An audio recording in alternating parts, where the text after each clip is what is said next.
Sudáfrica es un país ubicado en el extremo más meridional del continente africano. Consta de numerosos ecosistemas y una superficie de más de 1,2 millones de kilómetros cuadrados. Está organizado en 9 provincias y su capitalidad está compuesta por Pretoria como poder ejecutivo, Ciudad del Cabo como el poder legislativo y Bloemfontein como el poder judicial. Consta de una gran diversidad de idiomas, culturas y religiones, recibiendo el nombre de la Nación del Arcoíris. Tiene 11 idiomas oficiales y 2 de ellos de origen europeo: Afrikaans, proveniente del neerlandés, y el inglés, originado por la colonización. Las potencias más ricas colonizaron Sudáfrica para enriquecerse más, pero no se conocía mucho de ella antes de la llegada de los portugueses en el siglo XV. Anteriormente era solo un lugar de paso entre la ruta comercial marítima entre Portugal y algunas zonas de Asia, que permitía a los portugueses obtener provisiones para seguir con el viaje.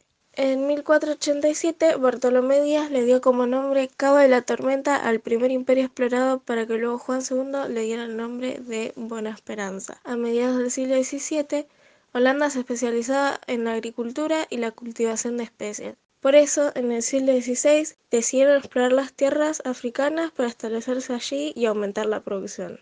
Al llegar, varias tribus quisieron oponerse, pero no pudieron hacer nada contra sus armas. Para poder aumentar la producción, los holandeses llevaron a más inmigrantes y utilizaron a los africanos como esclavos, para más tarde esos inmigrantes ser conocidos como Boers.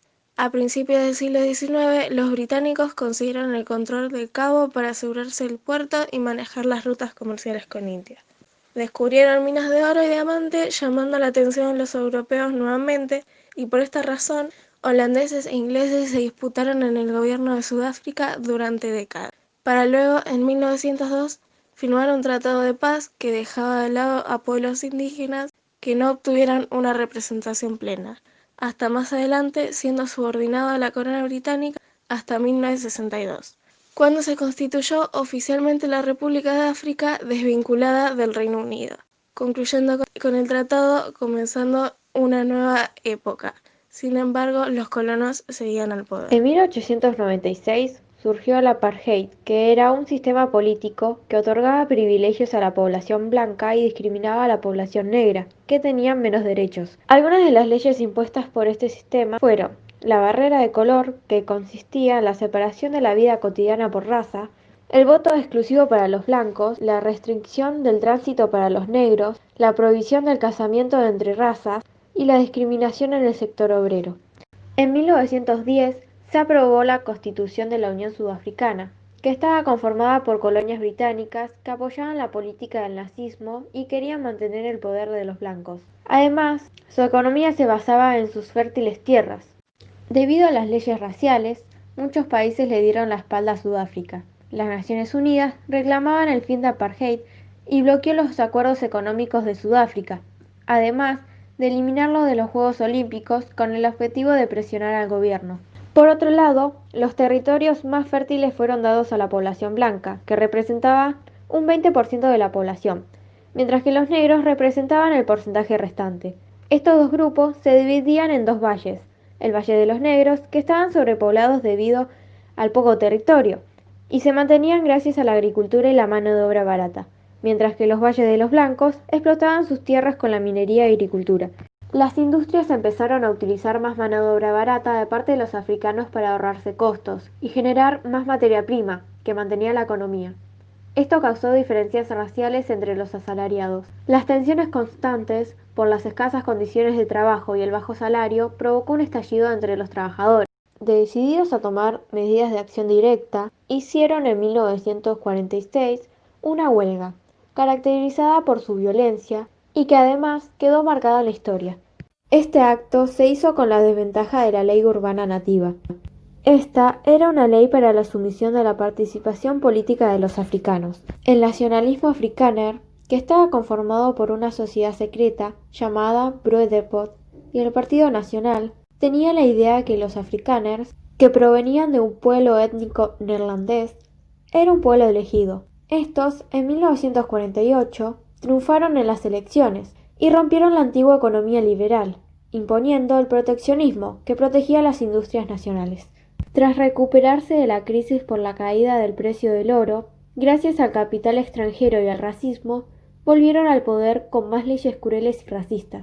Además, de una situación de inestabilidad política, pobreza económica y dependencia de las potencias occidentales debido a la deuda extranjera.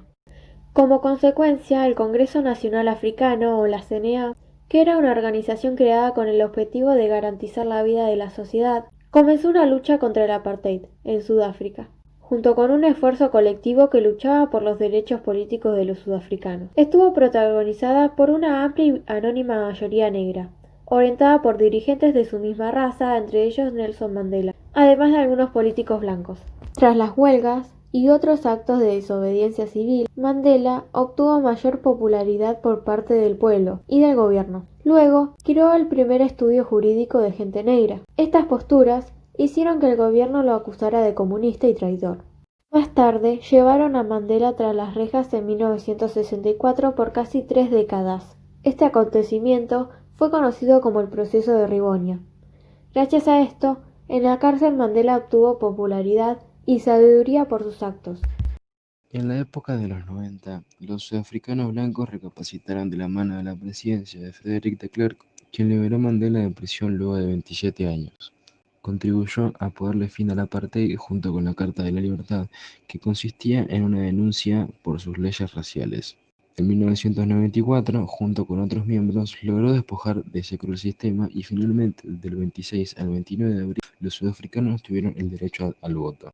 Y gracias a esto, Nelson Mandela comenzó su gobierno con Klerk y Thabo, dos políticos que lo apoyaron en su lucha.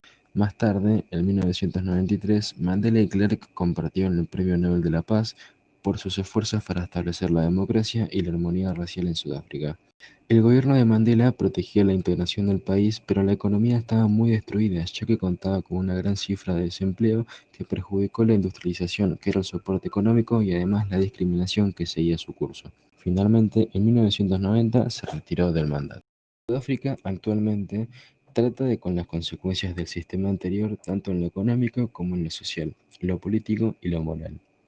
Las cifras de desempleo son las más elevadas, el crecimiento de la economía es demasiado bajo sumado a la poca educación. Esto empeora mucho el sustento del país, ya que las materias primas siguen siendo los factores económicos más importantes. Las consecuencias del apartheid siguen presentes, como por ejemplo la política racial, la diferencia entre pobres y ricos y las desventajas para los obreros. Sin embargo, gracias a Nelson Mandela junto con el CNA y otros políticos, pudieron dar un gran paso. Hasta el día de hoy sigue siendo historia.